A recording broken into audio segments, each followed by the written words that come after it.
So what I'm gonna do is I'm gonna share my screen. Oh wait, first I want to introduce myself. My name is Dia Hadley.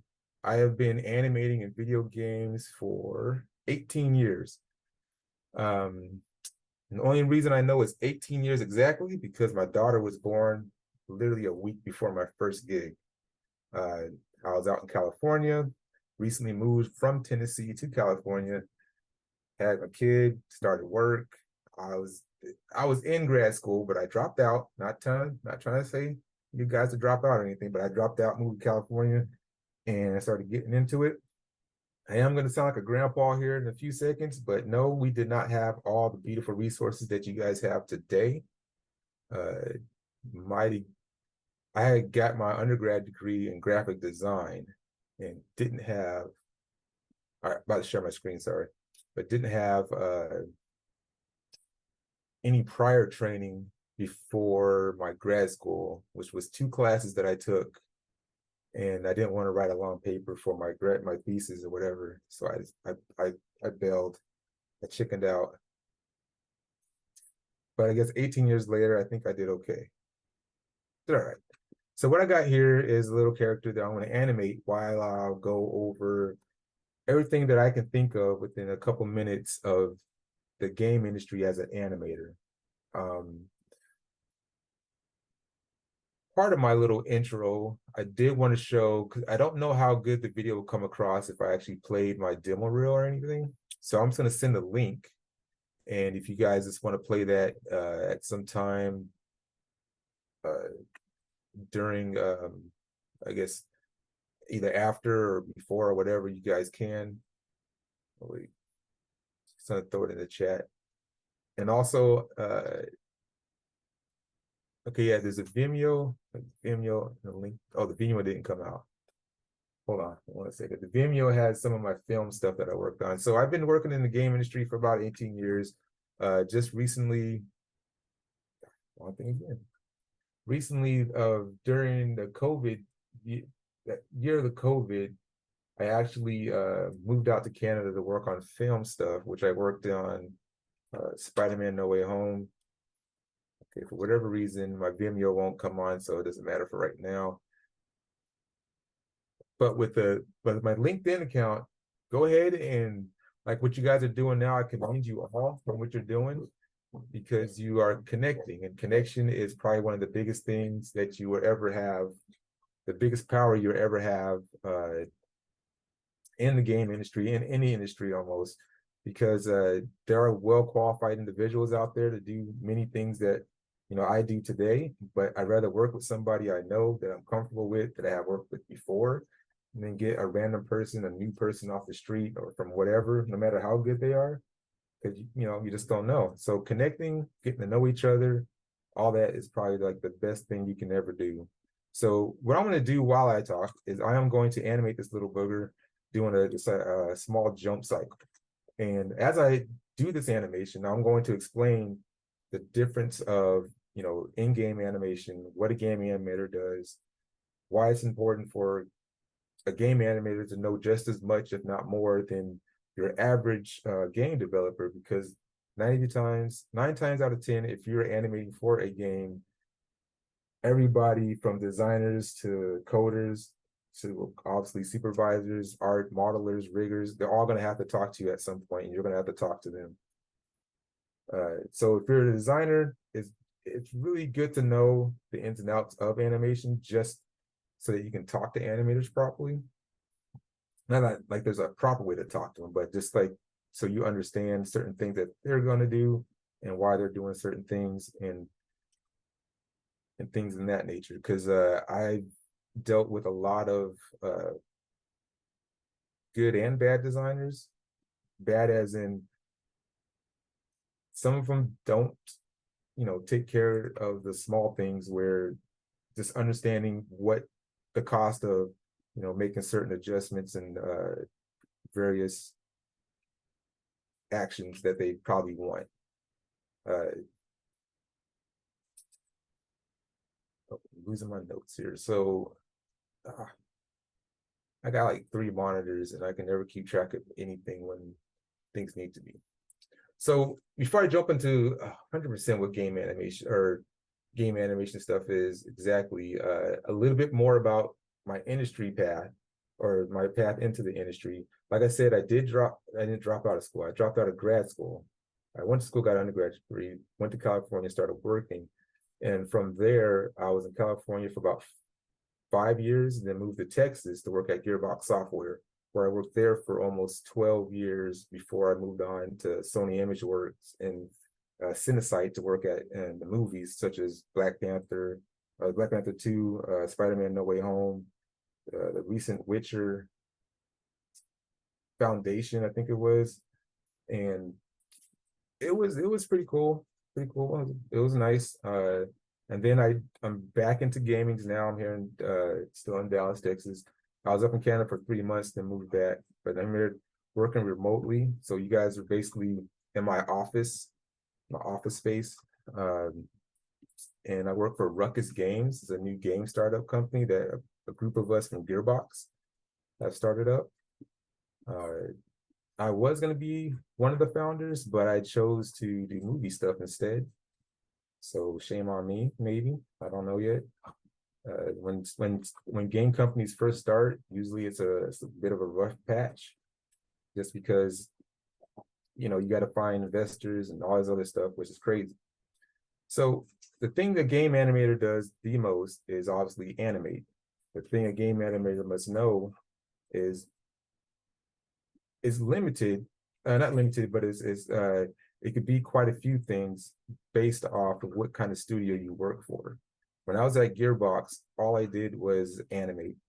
I didn't rig, I didn't model, I didn't do skinning. I didn't set up any of the characters in Unreal, or yeah, we use Unreal, didn't use Unity, but I didn't set up any of the characters there. It was just completely just animation. But one of the things I did do is, well, throughout my career, I learned the other processes only because, hold on one second, I gotta kick the dogs out. Oh, so cool.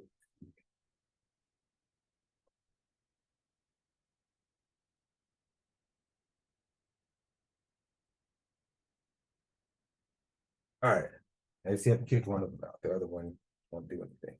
Okay, sorry about that. Okay, where was I? Oh, I actually forgot where I was at. So I was gonna pivot since I did forget where I was at. Uh, I was gonna pivot, but I'm trying to think of where to pivot to. Oh man. Okay. So this is probably one of those senior moments that my mom's been telling me that I'm gonna have one of these days. So yeah, that is that. Dogs are out, and I'm just animating. So in the game industry, as an animator, you're gonna deal with a lot of issues. That being one, working from home, you're just gonna completely forget what you were talking about and try to move on. So let's just move on. What's next on my notes? All right, let's talk about specifically in-game animation, exactly what I'm doing right here, and the pluses, the things that one animator must know while animating in the industry is how things get into game, how things are manipulated once they get into game. So in school right now, what you guys are doing is you're basically getting blanketed with almost everything and anything possible about games. Mostly so you can sort of pick out of the small selection of things, or not the small selection of things, the mass selection of things, a small portion of it to sort of perfect.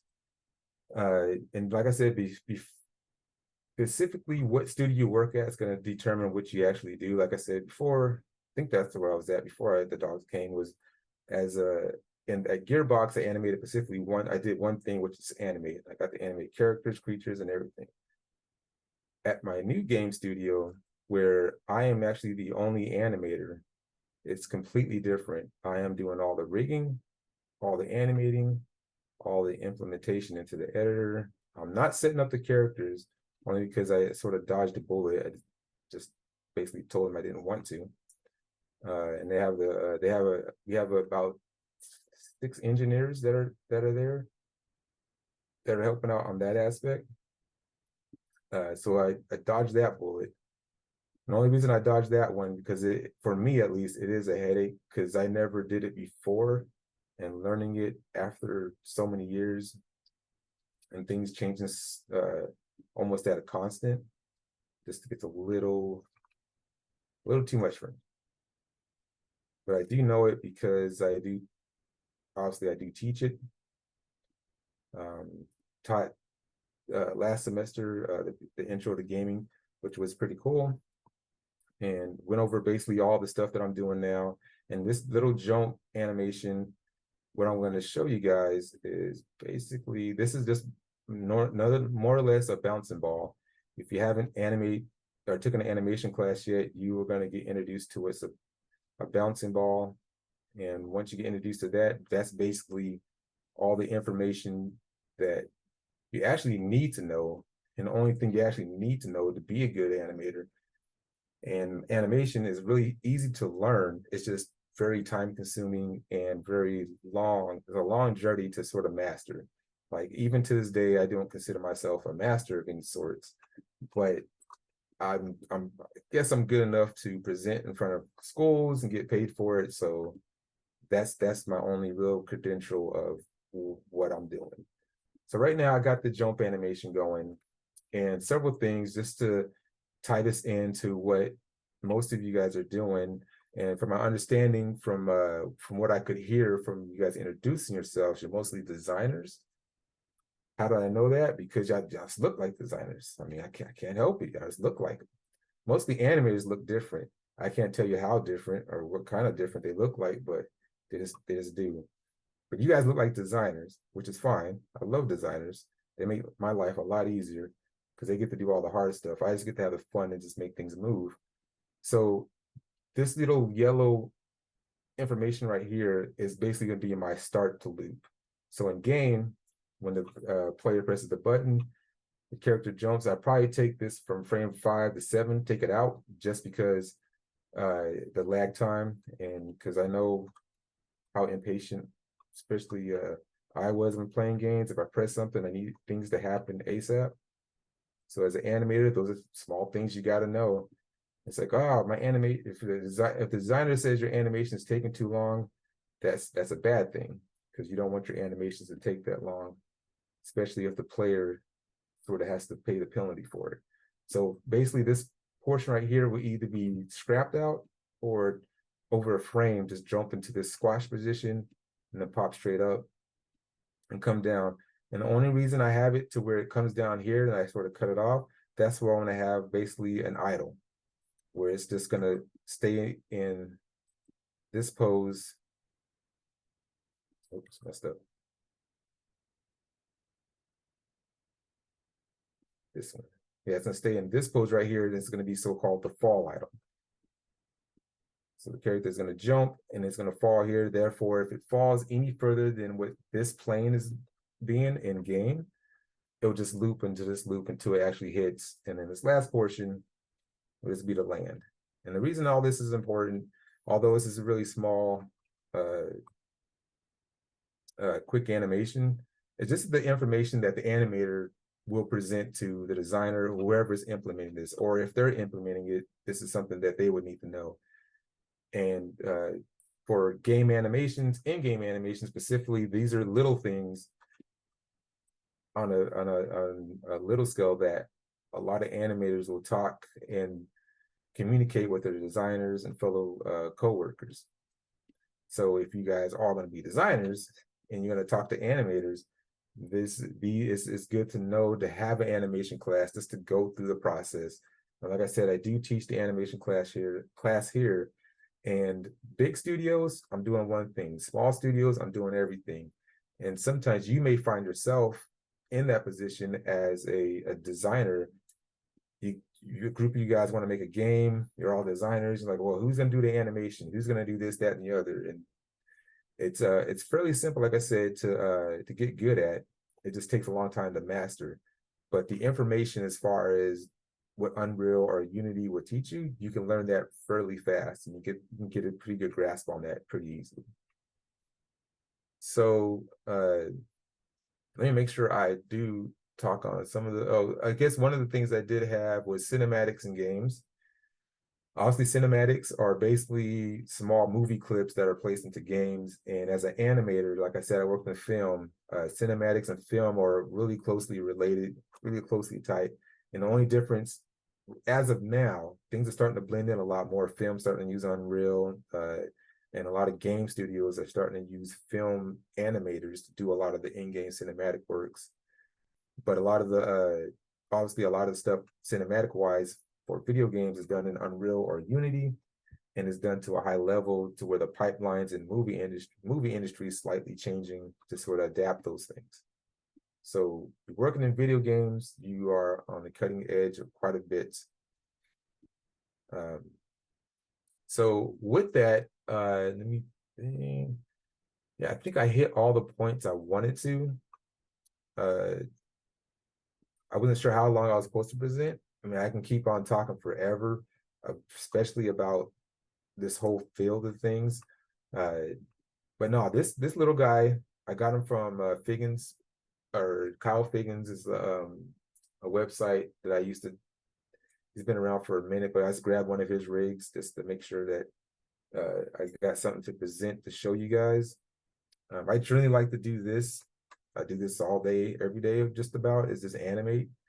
And uh, jump cycles pretty much teach you a lot with a little effort. But hopefully you guys got something out of this. I want to, I guess, open up the room for questions at this point, or would that be a? And if there's no questions, oh, I will I'm animate coming something in. else.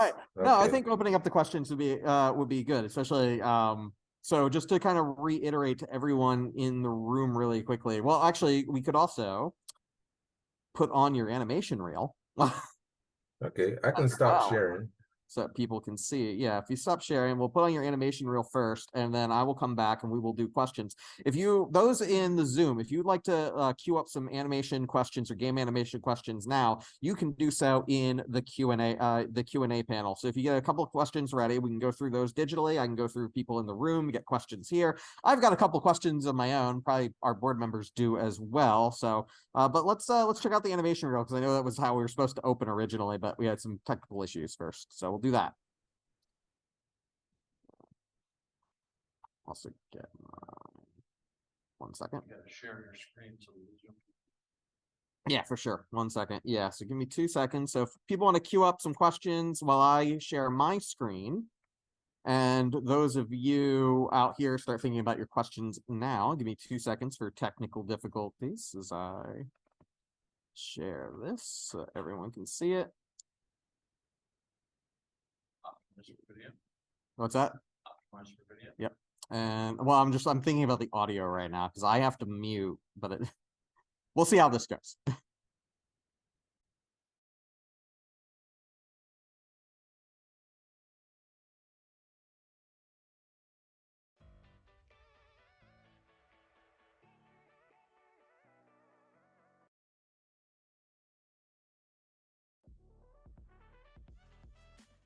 Cats movie looks insane, right? I know, but like kind of sexy, huh? I mean, maybe it's just me, but Ew, gross. It is just you. Whoever dies here today, you will certainly be among them.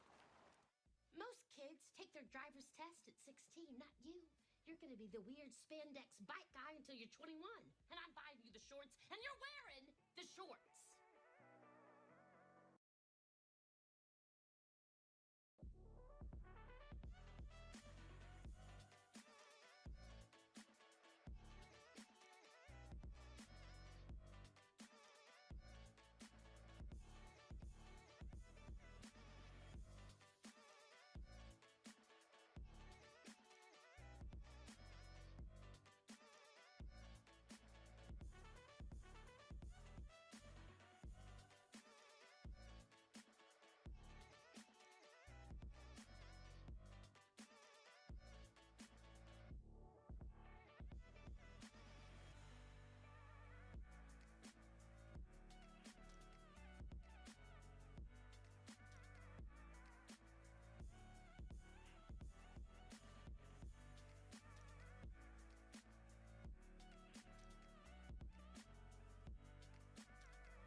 Yeah, very nice stuff.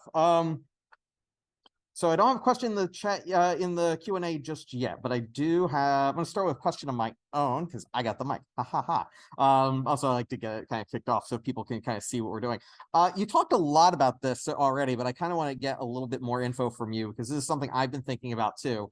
So I'm a game designer myself, and you mentioned that game designers knowing animation is good because it helps them to be able to talk to animators, and that is something we teach a lot. That being able to talk interdisciplinary between all departments is a really important skill for everyone.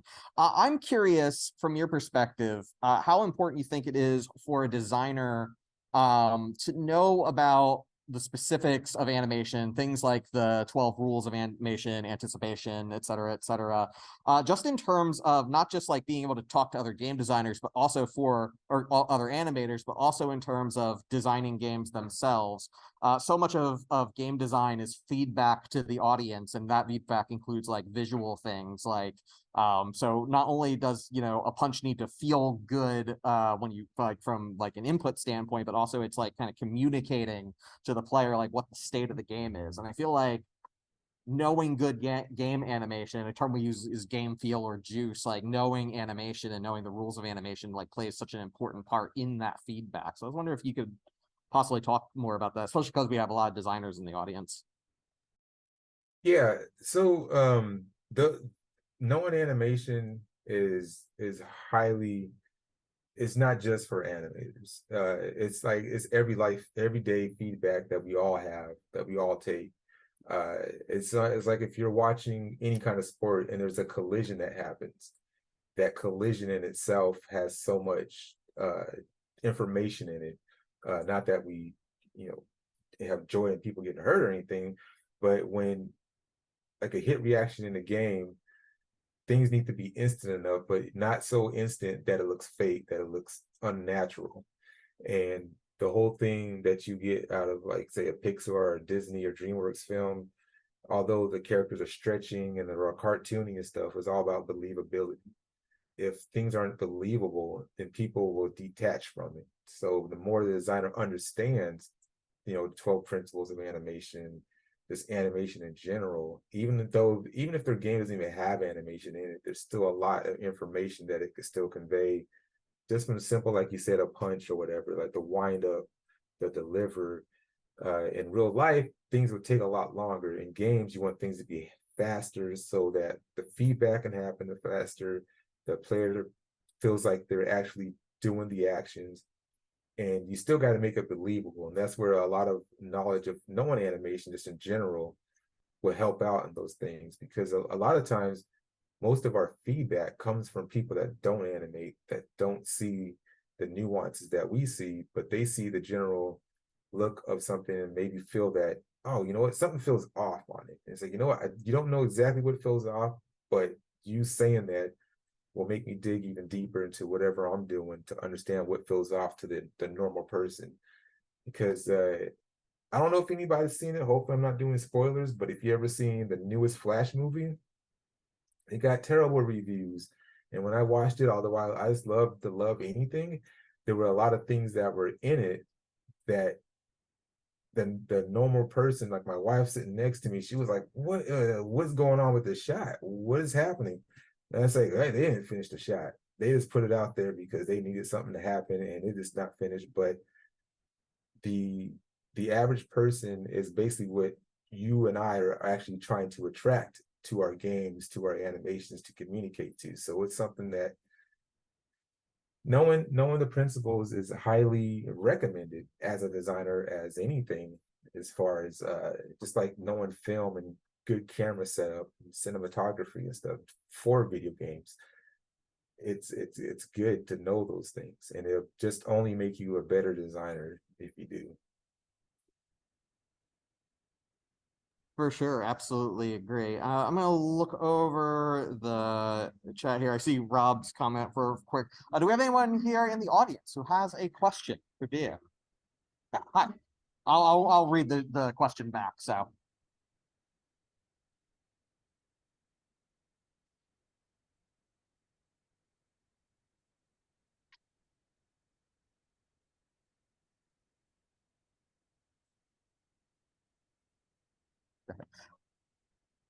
Yeah, so the question was that when you got your start 18 years ago, where did you start to look for studios and such? What was kind of like the beginning steps getting out there to moving into a professional atmosphere? So it's two folds to the story. One, only Rob will probably know. The other, I will jump into the future a little bit so that everybody else knows. So I'm sure you guys heard of VHSs. It's a video, a little tape you put in a little bigger box like a VCR. I literally made 30 to 40 of those and just shipped them out, snail mail, to different studios. And at the time, I was in Tennessee and I was shipping this stuff out. And one of the biggest things at the time, and it still holds little truth today as well, even with all the technology we have, you got to be willing to move to the locations you want to work at, the studios you want to work at. If the studio you want to work at is in California and they don't do remote work or anything, you got to be willing to move out there, sacrifice the effort that it takes to get out there and everything else to work for that studio. I wouldn't heavily recommend trying to work for just that one theme studio that you're trying to go for. I would sort of play the field in general so that you can find that job that may allow you to work from home and stay around family and everything. I didn't have that option, and many of us probably didn't have that option when we were younger. When I say younger, 18 years ago. I'll do the math. Most of you guys were probably really young at that time. So when I first went out, that's what it was basically doing. It was connecting, like how you guys are doing now. You're going to events, you're a part of this chapter, so you know, and if you don't know everybody in the room, get to know them. Because say you guys are a studio right now, and all you guys, I hate to say it, but you get laid off. Everybody's like, oh crap, we're out of jobs, but everybody goes dispersed throughout the globe, you know, to work at different studios. Now you have like all these different connections. So there's always an upside and a downside of studios spreading. But get back to the question. So when I first moved out to California, like I said, it was VHSs, which is more or less will be, say, a link, a video link. So when I moved out of California, when I was looking for work, by that time, everything was on the web. It was just simple resumes with a link to your demo reel. For designers, I don't know 100%, but for animators, it was all about your demo reel. If you knew somebody at the studio, that was a plus. And if that person at the studio had a lot of say, you can easily get hired in to work for them. But if you don't have any connections at all, which is it's reasonable, because I didn't have any connections when I went to Gearbox. You can still get work, but your portfolio, your body of work has to be good enough to want people to meet you. Because when you get the interview is basically to see how you are as a human. How do I communicate with this person? Does this person know how to talk to other humans? You know, does this person, you know, do they put on their shirt right? Do they put it on backwards? You know, do they know how to turn on the camera? Is this all those things? Because once you get the interview, is this they're comparing you to other candidates, especially when it came for anything art-wise or animation. It was just the portfolio, the demo reel is good enough. So then now let's talk. And at the time or anytime I go out and I talk to individuals that are looking for work, do not be afraid to first of all, make sure your work is good enough to get into wherever you want to get into. But besides that, you're going to have to look at LinkedIn is probably your best bet as far as job locations and finding jobs and whatnot. Only because I'm a little dated as well, but that's basically, I have like 500 people on my LinkedIn. No, I don't know every single one of them, but I know more than half of them. I actually work with more than half of the people I know on my LinkedIn. So if I ever got to the point where I just needed a straight job, I just maybe post my demo reel up there, put need for work, you know, type of thing. It's like the social media for employment. And it's really helpful in the game industry because a lot of game industry individuals will look at it and then sort of see who your network is and see if they know nobody within that network and ping them and say, hey, do you know this guy that's trying to apply to this place, whatever? Say, oh, that dude? Yeah, he's good. He's good. You know, or something like that. So, you know, when I got asked to teach here, I was like, let me look up this Robert guy. Let me talk to my man that I know at Gearbox and make sure this Robert dude's legit before I go talking to him and everything. So it's a good thing to have connections, and that's probably your best bet. And no matter what websites you may find or anything like that. Off the top of my head, I can't remember. There's a lot of websites, mostly for artists that I know of, which is like ArtStation, and that's going blank here. That's the only one I know right now. I can't even think of any other ones, but yeah, hopefully that answers that question. Yeah, I cannot say anything. Like networking is just like such an intense part of it. And yeah, I also agree 100%. Like getting your portfolio out there, whether that's a demo reel or something else. Like I think the technique you use specifically, you mentioned like sending 40 out, is a very familiar story. I've heard similar things. Maybe not like VHS might be a first one, but like, you know, Oh I'm man. also from that time, so I understand. I sent 35mm slides to get into grad school. I'll read this question from Rob here, though you can probably see it in the chat too. When designers create like a creature character, like how much is too much, do you think? Like too many limbs, too many scars, ribbons, or feathers? I think we can also like open this question to that like concept versus the model as well. Yeah. Yeah, so Mm. it's really going to depend on who and what the game is for. Like the character I was using earlier to do the jump animation, that is a simple, readable character from the get. The problem with a lot of even games out today, the big name games that come out and they have all this high res everything, but when you look at it as a whole, you're like, man, where is everything? Everything sort of blends in together. That to me is more of an issue when things aren't distinctively separated or shape wise and easy readable. So too many limbs could just be a technical issue where whoever's animating this or the bone count for your game may be too heavy, or it may just be too much to animate, you know, over the course of, say you got to do something in a 3-month or 6-month period. It's like, well, this guy has so many legs, so many arms, you got to count for all these little things. The human IK or the IK system in Unreal or Unity, it just won't work because we're trying to go up to all these different terrains. So it's more of a balance of what your game's trying to do, and it's always going to be and for like student wise, I wouldn't try to go make the biggest and baddest thing. It's all about simplicity. I can't tell you how many times we've seen a person make something that was so simple, but it was so readable and everybody can relate to it so much that it was catching everybody's eye. Person was out the door within, you know, a couple days, you know, all sorts of studios wanting this individual versus the person that did this hyper realistic, all, you know, craziness stuff, and it all sort of just blanded in and just didn't look appealing. So it's one of those things, if you don't like animation, like say DreamWorks or Pixar or Disney or whatever, one thing, or even children's shows, the one thing you should realize is it's all the fine detail that goes into the characters to make sure that you are reading just that character. Most of the animation characters for Pixar, DreamWorks, all them studios, their eyes are slightly bigger so that the kids can see them. The faces are slightly larger. All the motion is dialed into a point to where every motion they do is entertaining, so that the kids don't lose interest. I have 2 of them. I took my son to Captain America when he was 5. Action, action, action. He was all about it. Once they started talking, he was like, Dad, I'm out. I don't know. I'm done. And I was like, hold on, I'm gonna leave some more action. We can't leave yet. Hold on. Because I took my kids to movies from the get-go.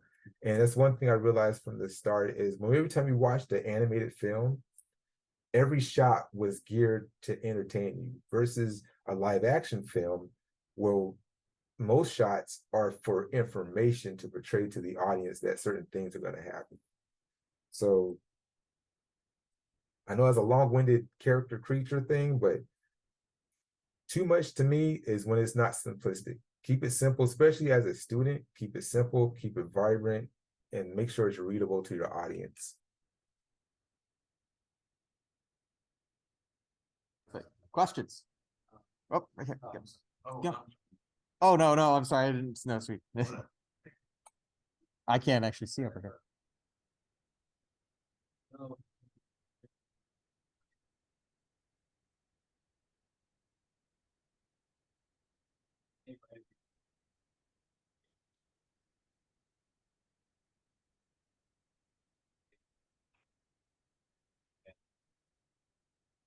Sorry, could you repeat like at least the part for like for designer, like how that was? Yeah, like, I know for like a big kid who wants to reference. Basically. Oh, references. Okay. Yeah. So is it like, when you do an animation, you reference or is it kind of like do it, tweak it a little bit, go. Gotcha.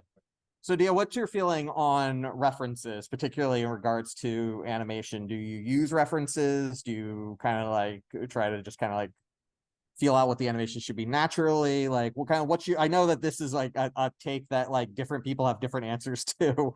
What's your personal feelings on references in the animator? References is good. You got to use it. And I try to use it as much as possible, especially my earlier years. I used it almost like daily, but I know how to draw, and that just came because as a kid I always drew, and that's how I sort of fell into this. It's like I wanted to keep drawing, I wanted to keep entertaining, stuff like that. So like obviously the character I just animated, I didn't reference anything. I didn't know, I didn't do anything, because a lot of times what happens is you'll use reference a lot at the beginning of your career, and it'll get embedded into your head so much that you can do things without using it. Like if you like, I'm pretty sure all of you have something that you've done since childhood that you just know from the back of your hand, whether it's skateboarding, riding a bicycle, dribbling a basketball, or just, riding a horse or something. Because I knew a lady that I taught in at a different school. She rode horses and she knew everything about them, all the nuances and stuff, more than I would ever know about horses. I would have to gather so much reference to get to her level on what she knew about horses, when she could just point out things on just horses in live action, saying they're done wrong because certain muscles are moving that shouldn't be moving, certain jiggles are happening that shouldn't be happening.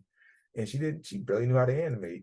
So reference is something that will help you get out of a bind, will get you in a bind if you don't use it properly, and you got to know when to break it and when not to break it. Because if you use live reference for swinging action for a combat game, it's going to look really slow and really unresponsive. So you got to use the reference to a point, and you cut up the reference to make it feel better, to make it feel stronger for what you need it for. So reference in general, use it as much as you can, but you're also going to find points and times that there's nothing to reference. You can't reference certain actions that are out there. You can try to find things in YouTube, but it's going to be impossible. As far as I know, humans cannot fly on their own. So most of the time when people, they take off from, Superman from one point to the other part of the screen is taken off, or even Iron Man, Thor, whatever, those, you sort of got to use your imaginations, but use the fundamentals of the 12 principles to sort of make that happen. Because a lot of times that's what you're doing. You just basically, you reference to make sure you get some of your motion and action right, but then you're just utilizing the 12 principles to sort of push it and make it your own, make it more believable. Awesome. Very good answer. Alright, so I'm just going off on a hunch here from the animation reel, but one of those monsters kind of looked like it was from Borderlands. So I guess my kind of question would be, what's it like working on like a big project like that, where like there's a lot of people going back and forth and it's a big game? I guess that's it. Gotcha. Do you get that? Yeah. Okay. Yeah, I heard that actually. Working on big projects. So my first gig in the studio, my first time in the studio was amongst like 7 people, but it was on actually a bigger project than Borderlands because it was on WWE Wrestling, and there was tons of other studios involved in it. But it still feels like, even at the biggest studio, it still feels like sometimes you're being in your small little corner in your small little box, depending on what you're doing. And the bigger the studio is, it's almost like the smaller you get. Not in a bad way, but the smaller you get because you get more channel and focus to do that one small thing that you're really good at. Where the smaller the studio is, the more the more people you actually have to talk to, the more people you have to make sure they're doing what they're doing so you can do what you do. And the more I guess leadership you have to sort of present yourself doing. Working at a big studio like Gearbox was very, very fun. It was very rewarding. We had these huge meetings, huge release parties for when the games were out. But for me particular, I was stamped the individual to go out to talk to the design, to talk to the code, to talk to owners of different departments, and trying to get things together. Where I had a team of animators I wasn't in charge of, but I would report back to give them information that they need to do, or I'll be champion of, say, a different kind of hit reaction that we're trying to present to the studio, and I'll be the one in animation in charge to talk to all the designers to try to get things and designers and coders to try to get things in a way that our animators can sort of complete it out. So the bigger the studio you work at, the funner it is, but also the more centralized and specific you'll be at whatever profession you do. I do see Robert had a question about, yes, I do feel myself acting, performing in everything under the sun. That's I put myself in front of cameras plenty of times. I'll add on to that just because I thought it was when you were talking about using references and stuff, a recent release that just came out is a game called The Making of Karateka, which is like a documentary video game about an old video game where they used rotoscope animation, and the designer there had his like family and his mom's karate coach do all like the videos and everything, and he would like rotoscope the animation, and they have like all the photos and videos and everything. You can actually do like onion peeling to see it over top of the game animation. It's all really fun stuff. But yeah, that kind of recording movie stuff for doing the animation is always a lot of fun. Other questions out there?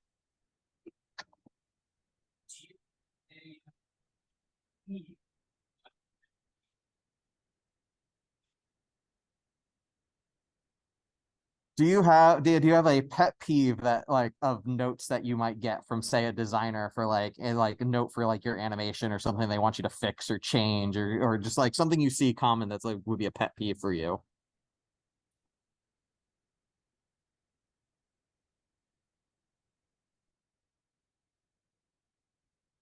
No, not necessarily a pet peeve, but I think the biggest thing is not having all the information that is needed to complete something, or not having a thought, like not having something that's thoroughly thought out before presenting the idea.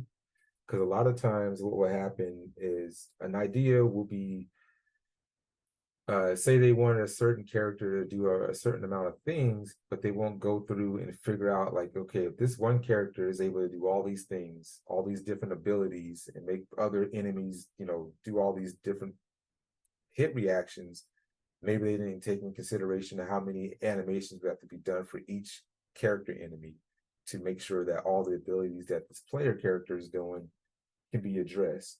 And they'll say, somebody will come up and say, hey, we want the character to do this, and then we have to go back and forth and say, well, did you consider if he's able to do this, that means we have to make 15 animations of all the enemy characters that we already have, and they'll all have to be acting this way just for this one character, and this one ability can be shown versus all of our other player characters, and making sure there's not 100% pet peeve, but there's just a bit of not having all the information before or presenting the idea, and just not being upfront about it, because sometimes you may not have all the answers. You may need help getting the answers, and don't ever feel, especially as a designer, don't ever feel like you cannot ask an animator about, hey, I have an idea, I do not know the ramifications of what's going to happen about this idea, can you help me sort of flesh this out, versus, hey, we need these XYZ, And then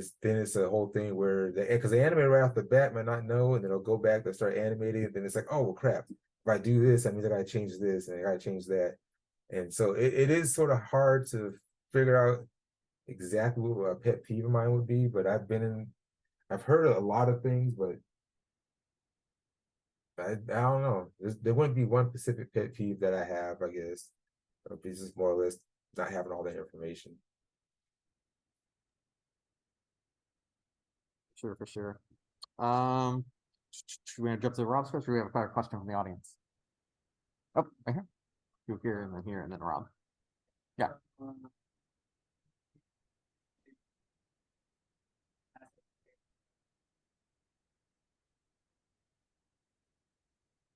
Oh, sure.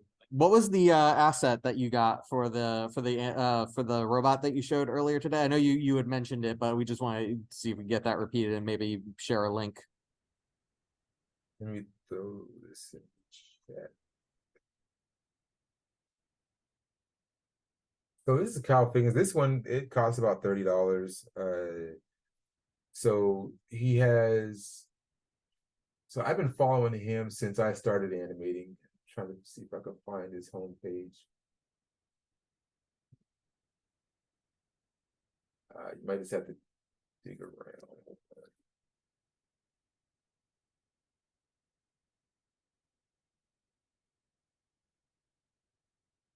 I put all right, so that's 3dfiggins.com.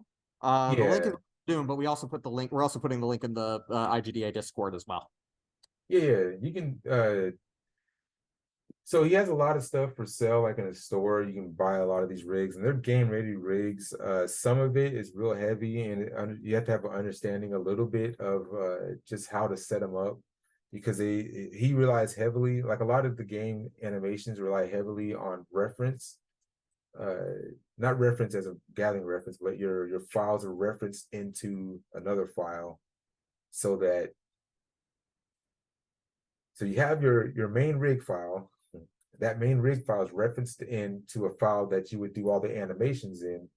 So if there's ever a change, you can go to that reference file and make the changes on it, and it'll just trickle through all the files that have that file referenced in.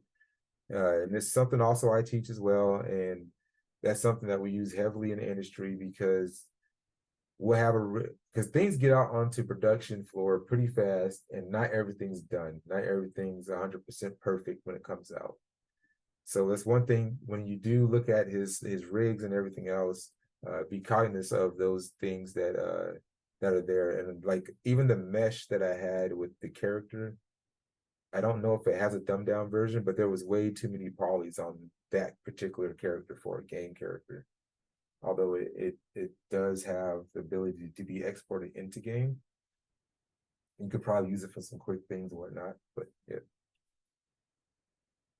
But if you take my class, I'll tell you everything you need to know so you can make your own character. I got another question from the room, and then we'll do the one in the Q&A. Considering the emerging book, AI-based technology had some strides in some industries, but haven't heard much from the gaming industry, particularly character creation. With that being said, do you think AI should have a place in character animation? If so, why? So our question was on AI generation for character, specifically with character creation, and if you think it has a place in game animation, and why and whatnot. The speaker said that they haven't heard much on the debate from the gaming side. They've heard it from other industries, but not so much for games. So they're kind of curious what your take on this is. So for games, AI has always been around. It's nothing new. It's just it's being presented in a different way. Because the biggest thing about AI is basically the higher ups. Because if we were a studio and I was the owner, say me and Rob were the owners of the studio, and we had Poor Adrian was the human resource director of all you guys, and me and Rob are like, hey, what's gonna get AI to replace everybody? That's where the big issue comes in, because most of the when you speak AI to an artist, they get to the point of replacement. And it's no different than when 2D animation sort of got taken over by 3D animation. 2D animation never went anywhere, but everybody thought it was going to be completely gone, especially the traditional 2D animators at like Disney, who all got laid off one day, and Toy Story and everything else sort of took over the big screen. There's already a place in games with AI. For animation, the only reason it's not 100% like embedded into everybody's system because it's not there yet. There's still a lot of little things that it still cannot do, and there are software that you can use to sort of generate poses and stuff, but it's no different than using motion capture versus the AI to sort of, because the AI still got to learn from something. And if it's not given the right tools or the right algorithms to sort of learn, say, 2D or a Pixar style animation, it's not going to learn it until somebody gives it that information and sort of, I guess, makes it happen. But AI in general, just like when you play a game and a bot keeps talking to you and it's like, gosh, this thing acts stupid. It's mostly a dumbed down AI to say, hey, when this happens, you're going to do X, Y, and Z. And that's all the information we're giving you to make that happen. But for animation, there's an AI out there that Ubisoft uses.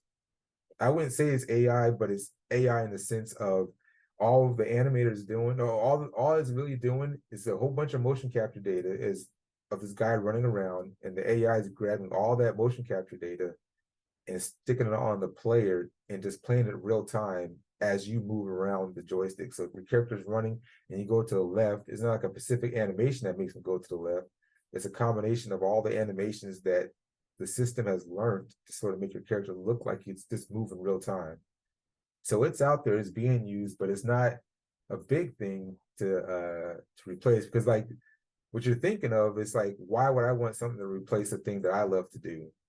And as a higher up, it's going to be eventually their decision to replace people that are at the bottom, which are mostly artists, animators, maybe some designers, but it's mostly people that don't make big decisions. I don't make necessarily big decisions when you work in a big studio. I just animate the small portion of that thing I love to animate. If there's a tool out there that can easily replace me, it's all up to the owner. Like, for me, if I had an animation studio or a game studio, it would just be pure humans doing all this stuff, but it will be different for other people. And on top of that, the result's always going to be the same. You're going to, whether it takes you 5 minutes or 5 years to make a product, if that product is good enough, it will keep going regardless of who makes it. So AI is out there. Video games have been trying to do stuff with AI forever. So it's not that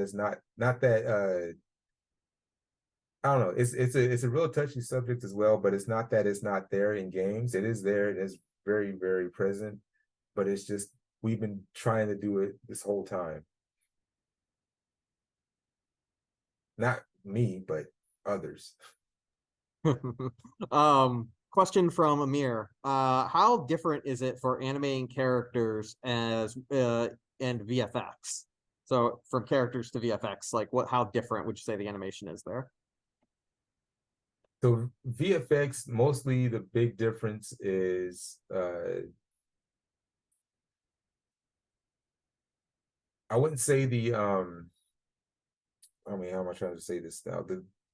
The animation itself is always the same. It's just that when you work for VFX, is this depending on the plate you have to actually animate to. Because there will be times you'll animate to a plate of certain things where your character has to be in a specific position to sort of match everything that's going around. Like if there was a character chasing somebody around the room you guys are in right now, that character, I have to make sure they animate that character running in a believable space. that will sort of match everything. Versus video games, obviously you're animating everything just like in a vacuum almost. It's like a one spot.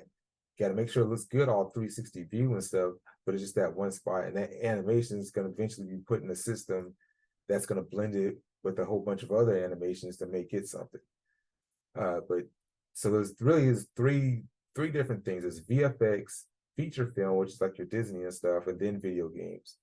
Because even feature film is completely different than VFX. When I worked on VFX stuff, it was obviously everything had to be hyper realistic to a point that it's believable, that it feels real. So when I first started on Spider-Man, of course, I thought everything would be all cozy and stuff. And it's like, no, we can't do that. Because you do that, it'll start looking like a cartoon Spider-Man. It won't match this world. So that's like the hugest difference. And then just animating on plates and different aspects of that makes it completely different. Hopefully that answers that question. We'll go into the chat because I know Rob had something. Oh, Rob was asking about metrics. If you get metrics from designers, such as movement speed, jump height, et cetera, when doing something. Yeah. A lot of times you'll get mostly on combos, things that need to be carried or held at a certain time. A lot of it is actually done in game now, so that the speed wouldn't have to matter. It's like you'll probably go for the 0, which is standing still, to the fastest speed that the designers would probably want their characters to go. You'll animate 3 or 4 animations in between those speeds, and then the rest will be in a blend tree that would sort of make those speeds better. And then same thing with the jump. I like to animate jumps where the animation is doing most of the control just for the feel of it. But 90% of the times the jumps will have at a start, and then it'll just be a looping of a guy sort of just floating in air, so the designer has control to sort of jump them as high as they want him to be and stuff. But then you have different breakpoints. But yeah, designer is, a lot of times we'll get like several page designs of how they want to have a character climb up the wall so that it can jump onto it and climb a certain distance and then jump off of it. And all this stuff will be laid out. Or if we're getting on like sliding down like I forgot what we call it, but you slide down like a ski lift thing or whatever, and they'll point out certain things that the character needs to do, certain animations that it needs to have, certain things. And most of the time you'll work with the designer to sort of come up with these animations and come up with these ideas so that you're both on the same page.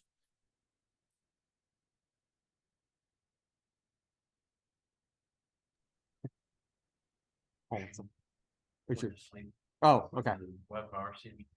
Okay. Yeah, we're good. Okay. Yeah, probably just kicked me to host. Okay. Do we have other questions in here? And Rob, if you have further questions, just, like the rest of the audience. So yeah, a little bit of time left.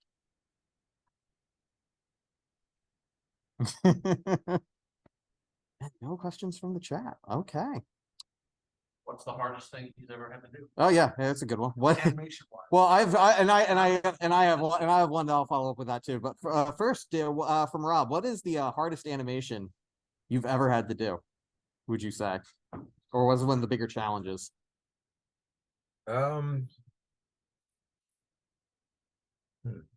Actually, I just know it's hard, difficult situations I was in that made things challenging. When I was in Canada working on Spider-Man, the roller scoping team in India, I believe, got shut down, or no, in Europe got shut down because they leaked information. So we got stuck doing roller scoping, and it is not easy because basically Tom Holland, he just had like a regular Spider-Man suit on. And at some point it got changed to this new Spider-Man suit that they were still designing, like to the day that I was like a week before I even left Canada. They're still designing it. And I had to basically match the mesh up to a live plate as he's moving. And normally they have markers and everything else that would do it for you. But since we were all just animators, we didn't have the software that the rotoscoping team had. So we're just like, all right, just gonna freehand eyeball it and everything else. And it was a nightmare because if you can imagine, say my hand is in it's in a 2D space, but I had a 3D model that I had to match to this arm from the shoulder back here to my hand all the way up here on a plate that's 2D. But my hand's doing all this stuff, and my elbow's coming up here, and my body's moving, and you got to match a 3D model to all that movement and motion. And at first you think you got it, and then when you look at it, you'll see like the neck starting to move and things starting to show. And it's like, okay, and you got to go back in there and clean that up, and it took forever. But that was probably one of the most recent ones that I had the most difficult doing. And then sometimes it's just working with a supervisor. They'll want, or at least in the film, it'll be supervisors that want to nitpick things, and you'll keep going over and over and over. The hardest thing I actually had to work in video games itself were, I don't know, it was a lot of little hard things, but I just forget them because it's something that I think becomes a part of you, where regardless of what you work in, whether it's going to be design or anything, it's just you have a lot of these hard issues, and you just eventually work past them and then realize it really wasn't that hard. It's just time consuming. You just didn't have all the information in front of you. But yeah, maybe Unreal. I think Unreal is maybe the hardest thing to work with. Similar question from Amir. We'll use to follow that up, actually. So what do you think was the thing you enjoyed animating the most? Basically what I just did. That little simplistic character with the jump. That to me is like one of the funnest things to do. The Bully for Borderlands is that 6-arm or 4-arm character that we had that was on my demo reel. That was one of the funner things. And recently, actually I've been animating this I think it's a corgi or something for one of the abilities for one of our players. She throws out a dog and it runs around and attacks everybody. But it's just fun to just get basically a bouncing ball and just bounce it around, and then add legs to it, and then add sorts of personality and stuff to it. So those things are pretty fun. And then I ain't gonna lie, working in film was pretty cool. Then seeing it on the big screen with my family and stuff. It's hard to get my dad and mom to play Borderlands. So. Oh, that makes too much sense. Like you get more people like to watch stuff. Like my family doesn't play a lot of games either. So my question is, I was noticing when we were watching your demo reel, there was a big focus on facial animation, particularly with like matching the voice acting to the exaggerated character facial animation. I don't know if that was if that's what you consider your specialty, but just kind of more in general, like how would you recommend, say, a student like putting together a demo reel, figuring out what things they should focus on and what people are looking for in a good demo? A lot of it has to do with whatever studio you're about to apply to. Like if you knew all the studios you wanted to apply to and sort of gather all their information as a whole together, like say it was like, and then say like in general you just have an idea of things you like say it was Blizzard, Infinity Ward, maybe Gearbox, and Respawn or something. Like all their games most of them are shooter games, realistic looking characters, semi-realistic looking characters, heavily animated.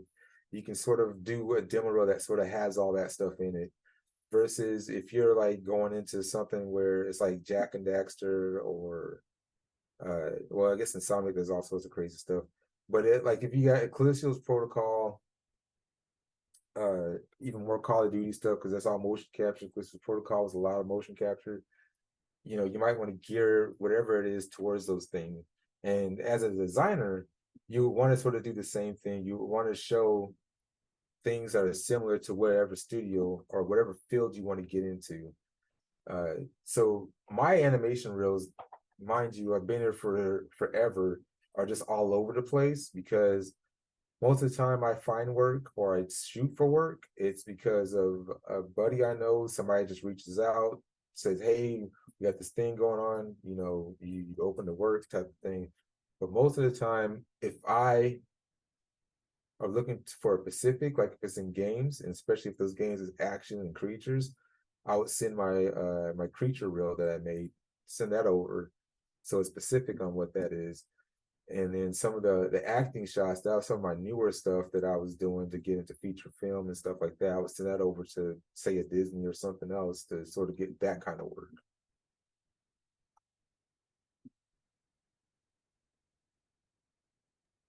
All right. Yeah, sure. Do you have any favorite Maya plugins? Do I have any what?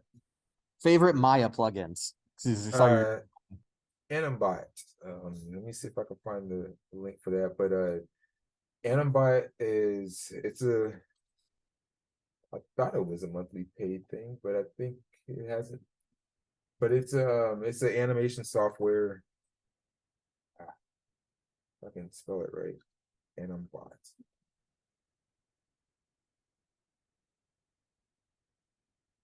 Yes, Animbot is my favorite Maya plugin. Only because it gears to all the stuff that you would normally use as an animator. And just throw this in the chat. But other than that, there's a whole bunch of other plugins, but mine's mostly geared around animation. But Animbot is probably the one I use the most because it has everything in it and plus more. And when I did a lot of freelancing work, I was able to take it wherever I went. And also, if you guys are geeks like myself, I have my own keyboard that's programmed with shortcuts specifically to my keyboard. So I take my keyboard whatever studio I go to work at. I don't even use their keyboards. I just use my own to sort of have it consistent. But yeah. Cool. And I will post that link into the Discord a little later on as well. Question here. Are you a gamer? Are you a gamer? And I'll extend that to like, what do you play like for spare time, free time? So I have been a gamer. As I got older, it sort of died off because the latest game I played, long story short, yes, I am a gamer, and no, I'm not a gamer. I'm a gamer to the extent that when I was young, played Mario, played Contra, played all the games that was available to me at the time. As I got older, like college, and a little bit after college, every game imaginable, especially anything on PlayStation and Xbox. Did it all. Now I rarely play any games, mostly because just family or consumed with other things. My kids gotten older.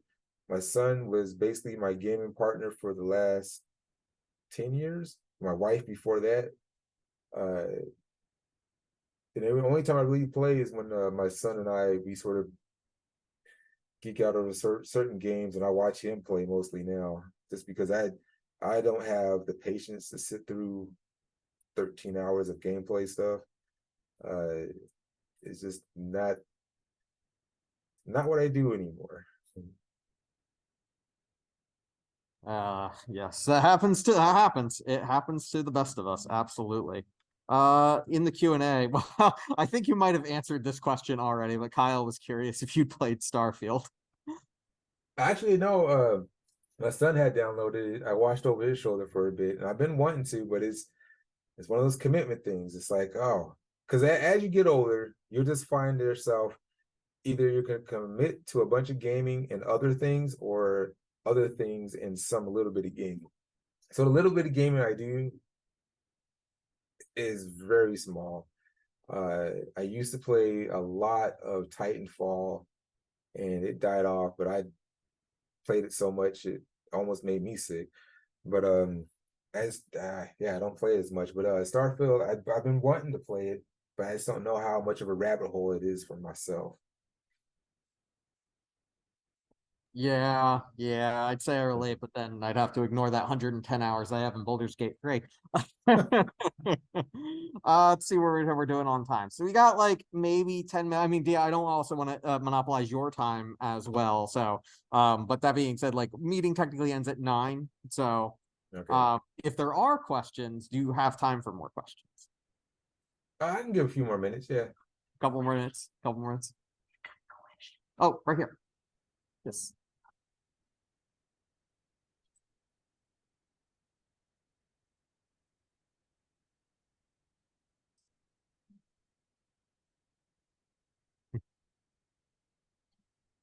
So the question was, if there is a type of project that you've ever wanted to work on that you haven't gotten the opportunity yet, whether that's a game or a movie genre or something like that.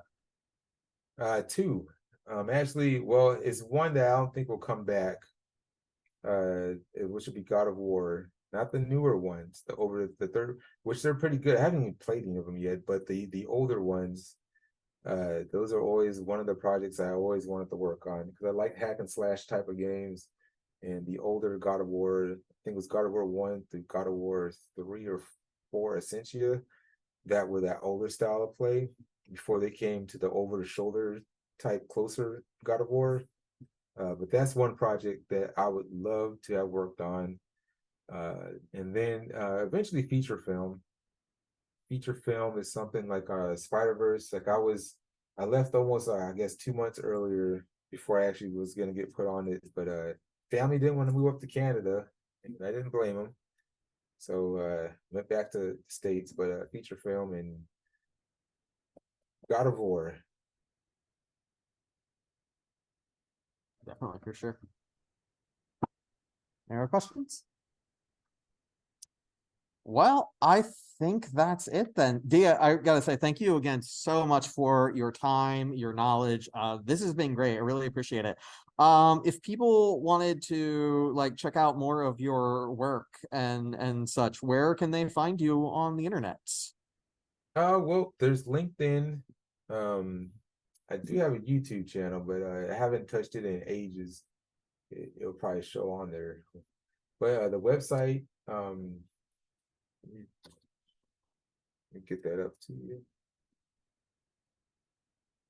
I also do consulting and workshops and whatnot and stuff. So, and I do have a free Q&A one-on-one thing. If you ever think you want to get into animation or just want some industry advice more specific to you, then you can click on there. We can chat.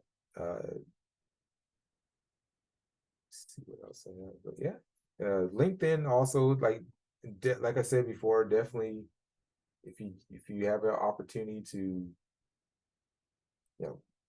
grab LinkedIn to whomever, just highly recommend it.